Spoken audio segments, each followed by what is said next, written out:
ഒരു ഭക്തന്റെ ജീവിതത്തിൽ സാധാരണ നിലകളിൽ ഉള്ളതിനേക്കാളും താൻ കണ്ണുനീരിലായിരിക്കുമ്പോൾ, പ്രതികൂല സാഹചര്യങ്ങളായിരിക്കുമ്പോൾ ദൈവം ഉടൻ തന്നെ മറുപടികൾ കൊടുക്കുന്നതും ആ സാഹചര്യത്തിൽ മാറ്റങ്ങൾ കൊടുക്കുന്നതും ചെയ്യുന്നു. വായിക്കാം യോനയുടെ പുസ്തകം 2-ാമത്തെ അധ്യായം 5-ാമത്തെ വചനം. Book of John 2:5. എന്നെ വളഞ്ഞു, ആഴി എന്നെ ചുറ്റി, കടൽപുല്ല് എന്റെ തലപ്പാവായിരുന്നു.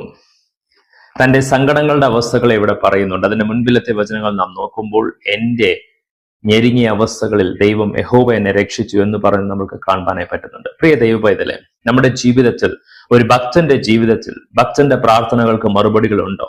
ഉണ്ട്. പക്ഷേ തന്റെ വേദനകൾ നിറഞ്ഞ അവസ്ഥകളിൽ, മുൻപിൽ ചെല്ലാൻ പാതകളില്ലാത്ത അവസ്ഥകളിൽ തന്റെ പ്രാർത്ഥനകൾക്ക് നിശ്ചയമായും ദൈവം പ്രതിഫലം നൽകും, ഉത്തരമരുളി ചെയ്യും, യാചനകൾ കേൾക്കും, അപേക്ഷകളെ ഉപേക്ഷിക്കാത്ത ദൈവം. പ്രിയ ദൈവപൈതലേ, ഈ പ്രഭാത സമയത്തിൽ ഇപ്രകാരം ഓർത്തുകൊള്ളുക. ഒരു ഭക്തന്റെ പ്രാർത്ഥന, ശ്രദ്ധയേറിയ ഭക്തന്റെ പ്രാർത്ഥന ദൈവത്തിന് വളരെ പ്രാധാന്യമുള്ളതാണ്.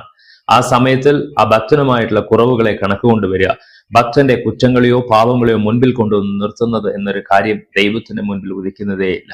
ഇന്ന് താങ്കൾ വല്ലാത്തൊരവസ്ഥയിലാണ് ആയിരിക്കുന്നത്. യഥാർത്ഥത്തിൽ താങ്കൾ ദൈവത്തിനൊരു ഭക്തനായിട്ടുണ്ടോ? നിശ്ചയമായും താങ്കളുടെ പ്രാർത്ഥനകൾ ദൈവം കേൾക്കും.